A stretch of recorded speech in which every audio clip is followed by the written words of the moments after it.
Hello fox, कैसे हैं आप सब। चलिए बढ़ते हैं आगे की तरफ। आज का हमारे क्लास का टॉपिक है constitutional design. Class 9 social science का पॉलिटिकल साइंस का चैप्टर है ये। ठीक है क्लास, चलिए बढ़ते हैं आगे की तरफ। जी, पहले बात करते हैं कि साउथ अफ्रीका में डेमोक्रेटिक कॉन्स्टिट्यूशन कैसे हुआ था। ठीक है, साउथ अफ्रीका की जो एक अफ्रीकन लीडर थे जिनका नाम था नेल्सन मंडेला। ठीक है, नेल्सन मंडेला ने क्या किया था कि ये अफ्रीकन नेशनल कांग्रेस के लीडर थे और इन्होंने अपार्थाइड के अगेंस्ट में एक लड़ाई लड़ी थी। अपार्थाइड क्या होता है कि ब्लैक्स और व्हाइट्स के बीच में जो डिस्क्रिमिनेशन होता है, ब्लैक्स और व्हाइट्स के बीच में जो डिस्क्रिमिनेशन हुआ था उसके अगेंस्ट उन्होंने लड़ाई लड़ी थी। नेल्सन मंडेला एक अफ्रीकन लीडर है अफ्रीकन नेशनल कांग्रेस पार्टी के, और उन्होंने अपार्थाइड के अगेंस्ट एक बैटल फॉट करी थी। अपार्थाइड मतलब ब्लैक्स और व्हाइट्स के बीच में एक डिस्क्रिमिनेशन जो होता है उसके लिए उनको 28 साल के 28 इयर्स के लिए उनको जेल भेज दिया गया था, यानी कि उनको इम्प्रिजन्ड कर दिया गया था 28 इयर्स के लिए। टाइम पीरियड क्या है, 1964 से 1992 तक का जो टाइम पीरियड था वो उनने जेल में निकाला था। क्यों? क्योंकि उन्होंने अपार्थाइड के अगेंस्ट अपनी आवाज उठाई थी। अब जब ये 28 इयर्स कंप्लीट हो गए थे तो उसके बाद जब नेल्सन मंडेला जेल से बाहर निकले तो वो फर्स्ट प्राइम मिनिस्टर बने थे साउथ अफ्रीका के। साउथ अफ्रीका कौन सी South Africa? Republic South Africa के फर्स्ट प्रेसिडेंट बनकर के इमर्ज होकर के वो निकले थे। आगे बात समझ में। अब उससे क्या हुआ था, जब वो बाहर निकले जेल से तो अपार्थाइड को 1994 में डिफीट कर दिया गया था। 1994 का वो टाइम पीरियड था जब साउथ अफ्रीका से ब्लैक्स और व्हाइट्स के बीच का जो डिस्क्रिमिनेशन था उसको पूरी तरीके से खत्म कर दिया गया था। और उस टाइम पे जो लीडर्स थे वो ब्लैक्स थे, व्हाइट्स को लीडरशिप से बिल्कुल हटा दिया गया था। और जो ब्लैक लीडर्स थे उन्होंने वहां की जो क्राउड था, वहां के जो पीपल्स थे, वहां की जो जनता थी, उनसे ये कहा था कि आप व्हाइट्स के द्वारा कोई भी काम, जो भी व्हाइट्स आपको काम दे वो उसको आपको नहीं करना है, आपको व्हाइट्स को फॉलो नहीं करना है, आपको केवल ब्लैक्स को फॉलो करना है। आगे बात समझ में। जब ये 1994 में अपार्थाइड को फाइनली डिफीट कर दिया गया था तो नेल्सन मंडेला की निगरानी में, यानी कि उस टाइम पे वो प्रेसिडेंट थे, फर्स्ट प्रेसिडेंट थे रिपब्लिक साउथ अफ्रीका के, यानी कि आजाद साउथ अफ्रीका के वो एक पहले प्रेसिडेंट थे, नियुक्त किए गए थे और उनको पहले प्रेसिडेंट बनाया गया था। उस टाइम पे एक रिमार्केबल कॉन्स्टिट्यूशन बनाया गया साउथ अफ्रीका में, जिसमें जितनी भी पास्ट सफरिंग्स थी, यानी कि पिछले पास्ट में हुई जितनी भी सफरिंग्स थी उन सबको भुला दिया गया था। यहाँ पे लोगों के बीच में इक्विटी वगैरह, डेमोक्रेटिक वैल्यूज और सोशल वैल्यूज को मद्देनजर रखते हुए एक बहुत ही रिमार्केबल कॉन्स्टिट्यूशन बनाया गया था। तो हुआ क्या था साउथ अफ्रीका में, नेल्सन मंडेला ने अपार्थाइड के अगेंस्ट एक बैटल फॉट करी थी जिसमें उनको 28 साल के लिए जेल में डाल दिया गया था। जब वो जेल से बाहर निकले तो उन्होंने लड़ाई करी और अपार्थाइड को 1994 में डिफीट कर दिया और फाइनली साउथ अफ्रीका रिपब्लिक बन गई।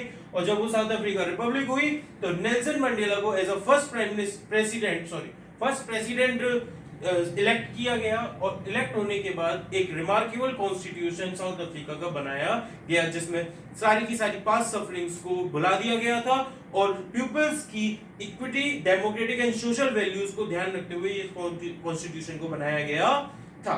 आगे बात समझ में क्लास? ओके जी, अगला पॉइंट देखते हैं कि हमें कॉन्स्टिट्यूशन की क्यों जरूरत पड़ती है। तो कॉन्स्टिट्यूशन की हमें इसलिए जरूरत पड़ती है, वो हम बताते हैं क्यों। हर कंट्री अपना एक कॉन्स्टिट्यूशन ड्राफ्ट करके चलती है। क्यों ड्राफ्ट करके चलती है, किस लिए ड्राफ्ट करके चलती है, ये हम आगे पढ़ते हैं। हर कंट्री अपने कॉन्स्टिट्यूशन को ड्राफ्ट करती है। अब कॉन्स्टिट्यूशन होता क्या है? कॉन्स्टिट्यूशन एक सेट है रिटन लॉज का, जहां पे एक लॉज जो होते हैं, जो कानून होते हैं लिखे हुए, उनका एक सेट जब बन दिया जाता है, यानी कि उनको एक सेट, उनको कलेक्ट करके एक चीज एक जगह रख दिया जाता है, उसे बोला जाता है कॉन्स्टिट्यूशन। कॉन्स्टिट्यूशन क्या है? एक सेट ऑफ रिटन लॉज हैं जो कि पीपल्स के द्वारा एक्सेप्ट किए जाते हैं। वो लॉज जिनको पीपल्स ने एक्सेप्ट कर लिया है। और कौन सी पीपल्स ने? जो एक कंट्री में रह रहे हैं, लिविंग इन अ कंट्री। तो it is a set of written laws accepted by the people living in a country. Constitution मतलब समझ में आया? ठीक। अब कॉन्स्टिट्यूशन क्यों ड्राफ्ट किया जाता है वो देखना, क्योंकि ये जनरेट करता है एक ट्रस्ट और एक कोऑपरेशन कोऑर्डिनेशन जनरेट करके चलता है। क्या जनरेट करता है कि आपका उसके ऊपर ट्रस्ट, किसी थर्ड पर्सन के ऊपर ट्रस्ट और किसी के ऊपर कोऑर्डिनेशन, किसी के साथ आपका जो कोऑर्डिनेशन है उसको जनरेट करता है कौन? हमारा कॉन्स्टिट्यूशन, हमारा संविधान। Specify how government is constituted. Constitution ये भी बता के चलता है कि किस तरीके से गवर्नमेंट को काम करना है, किस तरीके से उसको अपनी पावर्स को यूज करना है। इस तरीके कॉन्स्टिट्यूशन क्या बताता है?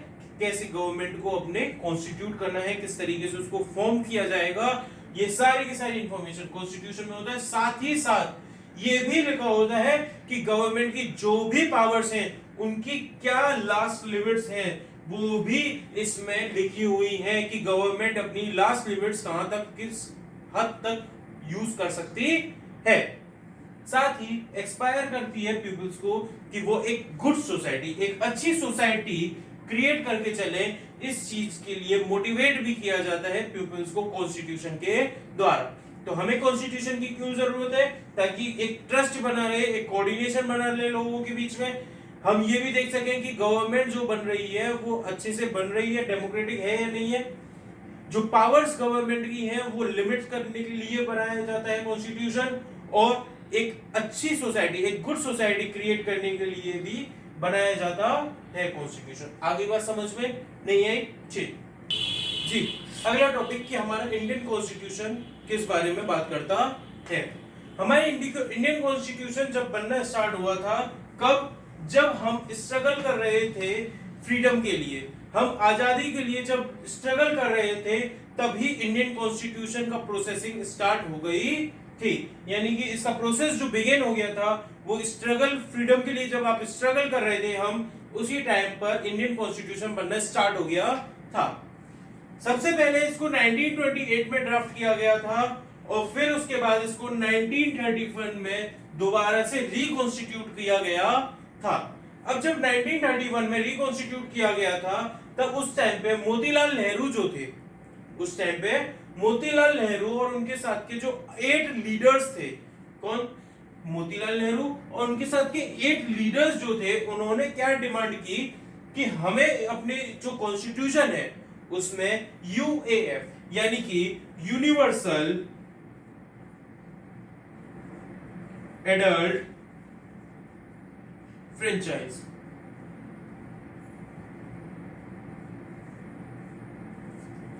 यानी कि हमें, मोतीलाल नेहरू ने और 8 लीडर्स ने क्या डिमांड किया कि हमें कॉन्स्टिट्यूशन में या तो यूनिवर्सल एडल्ट फ्रेंचाइजी, साथ में सोशल जस्टिस और फ्रीडम और लिबर्टी के लिए जो हमारे राइट्स हैं उनको भी कॉन्स्टिट्यूशन में रखा जाए। आगे बात समझ में?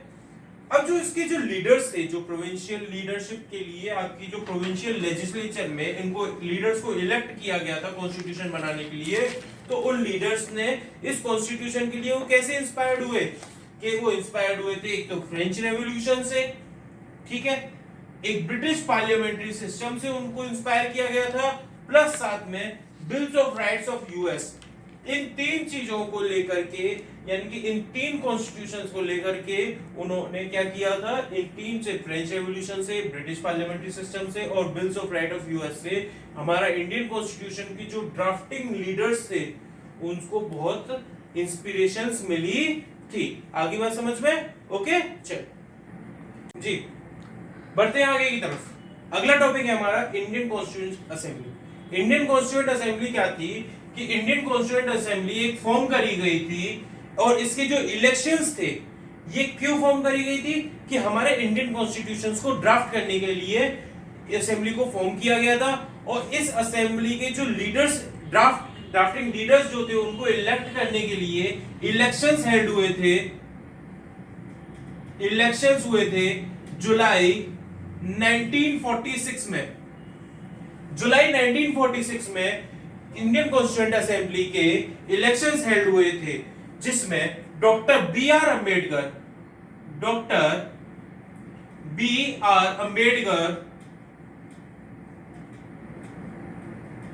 डॉक्टर बी आर अम्बेडकर जो थे उनको इस ड्राफ्टिंग असेंबली का, इस ड्राफ्टिंग कमेटी का एज अ चेयरमैन इलेक्ट किया गया था। डॉक्टर भीमराव अम्बेडकर जी को इस ड्राफ्टिंग कमेटी का एज अ चेयरमैन इलेक्ट किया गया था। अब देखिए हुआ क्या था कि कॉन्स्टिट्यूशन जो था वो हमने अडॉप्ट कब किया था, 26 नवंबर 1949। 26 नवंबर 1949 को हमारा इंडियन कॉन्स्टिट्यूशन को अडॉप्ट किया गया था और इसको इनेक्ट कर दिया गया था 26 जनवरी 1950।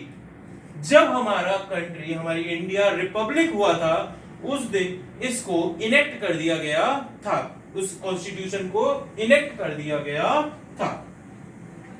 अब ये जो ड्राफ्टिंग कमेटी के जो चेयरमैन थे और इनके साथ के जो ड्राफ्टिंग मेंबर्स थे, इनकी जो टीम मेंबर्स थे, वो क्या कर रहे थे, एक मिनी इंडिया रिप्रेजेंट कर रहे थे। यानी कि जो भी इस ड्राफ्टिंग कमेटी के मेंबर्स थे उन सबको अगर देखा जाए तो वो एक मिनी इंडिया को रिप्रेजेंट करके चल रहे थे। साथ ही साथ में ये जो कमेटी थी इसने किया क्या था, इसने हर सेक्शन को clause by clause and subordinate clause, उसके क्लॉज और उसका सब क्लॉज, यानी कि हर सेक्शन को डिटेल्ड में पढ़ा, हर सेक्शन को डिटेल में डिस्कस किया, हर सेक्शन के क्लॉजेस को डिटेल में डिस्कस किया और उस क्लॉज के भी जो सब क्लॉजेस थे उनको भी डिटेल में डिस्कस करके तब आपको उसको कॉन्सेंसस किया गया था, यानी कि उसको कॉन्स्टिट्यूशन में लगाया गया था। पूरा डिस्कशन करने के बाद clause by clause, sub clause by sub clause, हर चीज का एक एक डिस्क्रिप्शन हुआ था, एक एक डिस्कशन हुआ था, एक एक चीज पे खूब अच्छी खासा डिसीजन हुआ था, उसके बाद ही उसको कॉन्स्टिट्यूशन में लिखा गया था। आगे बात समझ में। और सबसे लास्ट और सबसे बढ़िया पॉइंट हमारे इंडियन कॉन्स्टिट्यूशन का क्या है कि it is the longest written constitution. हमारा इंडिया का कॉन्स्टिट्यूशन जो है वो सबसे लॉन्गेस्ट, सबसे बड़ा लिखा हुआ कॉन्स्टिट्यूशन, लॉन्गेस्ट रिटन कॉन्स्टिट्यूशन है। आगे बात समझ में। चल जी, अगला main topic, preamble of a constitution. Preamble क्या है कि प्रीएम्बल ऑफ अ कॉन्स्टिट्यूशन ये एक फिलोसफी है जिसपे on which entire constitution build up, ये वो फिलोसफी है जिसमें पूरा का पूरा कॉन्स्टिट्यूशन बिल्डअप किया गया है। या फिर आप इसको ये भी बोल सकते हैं कि प्रीएम्बल जो है वो is the soul of constitution, यानी कि कॉन्स्टिट्यूशन की आत्मा है प्रीएम्बल। आगे बात समझ में। अब हम प्रीएम्बल में पढ़ेंगे क्या कि प्रीएम्बल में है क्या है। प्रीएम्बल में कुछ पॉइंट्स ऐसे हैं जिसके ऊपर पूरा का पूरा कॉन्स्टिट्यूशन आपका बिल्डअप है। कौन कौन से वो पॉइंट्स है देखते हैं। सबसे पहला सोवरेन, दूसरा सोशलिस्ट, ठीक है, तीसरा सेकुलर, नेक्स्ट डेमोक्रेटिक, ठीक है, next Republic, next justice, next liberty, next equity and last fraternity. यानी कि हमारा प्रीएम्बल जो है वो इन 2 3 4 5 6 7 8 9 इन 9 चीजों पे पूरा का पूरा डिपेंडेड है और हमारा पूरा कॉन्स्टिट्यूशन भी इन 9 चीजों पे पूरी तरीके से डिपेंडेड है। आगे बात समझ में नहीं आ गई? चलिए बढ़ते हैं आगे की तरफ। हाँ क्लास, अब बढ़ते हैं आगे की तरफ। अब हम पढ़ते हैं कि ये जो पूरे 9 पॉइंट्स हैं, इन पूरे 9 पॉइंट्स हमें क्या बताते हैं। तो सबसे पहला पॉइंट है सोवरेन। प्रीएम्बल में सबसे पहला पॉइंट आता है सोवरेन। सोवरेन का मतलब क्या होता है कि हमारी कंट्री जो है वो एक फ्री कंट्री है, यानी कि एक फ्रीडम फॉलो कर रही है, इसलिए यहां पे किसी भी एक्सटर्नल पावर की कोई भी पावर नहीं चलेगी हमारी गवर्नमेंट के सामने, यानी कि कोई भी एक्सटर्नल पावर हमारी गवर्नमेंट को डिक्टेट नहीं कर सकती है, ऐसा कहता है ये सोवरेन शब्द। ठीक है, अगला शब्द आता है सोशलिस्ट। सोशलिस्ट मतलब क्या होता है कि वेल्थ जो है उसको सोशली जनरेट किया जाएगा और उसको सोसाइटी में इक्वली शेयर भी कर दिया जाएगा। आगे बात समझ में।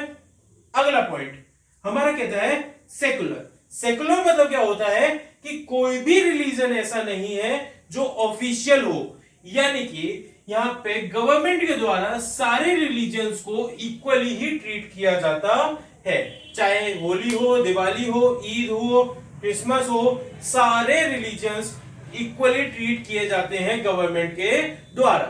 आगे बात समझ में। Next, democratic. डेमोक्रेटिक मतलब क्या होता है? डेमोक्रेटिक एक फॉर्म ऑफ गवर्नमेंट होती है जिसमें रूलर्स जो होते हैं वो पीपल्स के द्वारा इलेक्ट किए जाते हैं और वो रूलर्स उन पीपल्स के लिए अकाउंटेबल होते हैं। ठीक। अगला, रिपब्लिक। रिपब्लिक मतलब क्या होता है कि जो भी इलेक्टेड पर्सन है, जो भी इलेक्टेड पर्सन है वो हेड जो है वहां का वो इलेक्टेड पर्सन होना चाहिए, ना कि कोई हेरिडिटरी पर्सन, यानी कि जो भी हेड है स्टेट का या कंट्री का उसको आपने इलेक्ट करके बनाया हो, ना कि वो अपने आप यानी कि हेरिडिटरी वो बन गया हो, ऐसा नहीं होना चाहिए। अगला कहता है जस्टिस। यहां पे कोई भी डिस्क्रिमिनेशन नहीं होना चाहिए कास्ट, रिलीजन और जेंडर को लेकर के। यहां पे इक्वालिटी होनी चाहिए। कास्ट, किसी की कास्ट क्या है, किसी की कास्ट क्या है, किसी का रिलीजन क्या है, किसी का क्या जेंडर है, इसके बीच में कोई भी डिस्क्रिमिनेशन नहीं होना चाहिए, ऐसा हमारा पॉइंट जस्टिस हमें बताता है।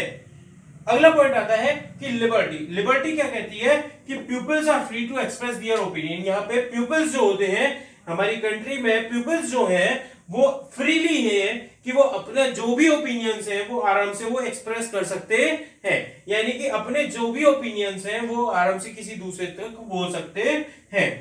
इक्वालिटी मतलब क्या होता है? हर सिटीजन को कानून से पहले इक्वल ट्रीट किया जाता है, चाहे वो कोई भी बंदा हो, whether they are rich, whether they are poor, whether they are of any caste, whether they are of any religion, whether it is of any gender, हर सिटीजन को कानून के सामने इक्वली ट्रीट किया जाएगा। ठीक है। फेटर्निटी मतलब क्या होता है कि यहां पर कंट्री के सिटीजन्स के बीच में एक ब्रदरहुड होना चाहिए, एक भाईचारा होना चाहिए, ना कि ये होना हो कि तू भाई मैं तुझसे ज्यादा तेज हूं, मैं तुझसे ज्यादा ऊंचा हूं, या ये हूं वो हूं, इस तरीके का नहीं होना चाहिए। लोगों के बीच में, सिटीजन्स के बीच में एक भाईचारा होना चाहिए, एक ब्रदरहुड होना चाहिए, ऐसा ये हमारा फ्रेटर्निटी वर्ड हमें समझाता है। आगे बात समझ में। इस तरीके से होता है हमारा ये। तो प्रीएम्बल में क्या हुआ कि सबसे पहला सॉवरेन, यहाँ पे कोई भी एक्सटर्नल पावर गवर्नमेंट को डिक्टेट नहीं कर सकती है। सोशलिस्ट में वेल्थ जो है वो सोशली क्रिएट होगी और एक सोसाइटी में इक्वली शेयर कर दी जाएगी। सेकुलर में सारे के सारे रिलीजन जो होते हैं वो इक्वली ट्रीट किए जाते हैं, कोई भी ऑफिशियल रिलीजन नहीं होता है। डेमोक्रेटिक एक फॉर्म ऑफ गवर्नमेंट जहां पे पीपल्स इलेक्ट करते हैं अपने रूलर्स को। रिपब्लिक में जो हेड होगा वो इलेक्टेड पर्सन होगा, ना कि कोई हेरिडिटरी पर्सन होगा। जस्टिस में कोई भी कास्ट, रिलीजन और जेंडर को लेकर के कोई भी डिस्क्रिमिनेशन नहीं होना चाहिए। लिबर्टी में वो अपने ओपिनियंस को एक्सप्रेस करने के लिए पीपल्स फ्री होने चाहिए। इक्वालिटी में हर बंदे को, हर सिटीजन को लॉ के पहले इक्वल ट्रीट किया जाता है। और फ्रेटर्निटी बोलता है कि वहां पे एक भाईचारा होना चाहिए, ना कि कोई एक दूसरे को अपने आप को इंफीरियर समझ के चले। That's all for today's class. Thank you class. Have a good day. Bye.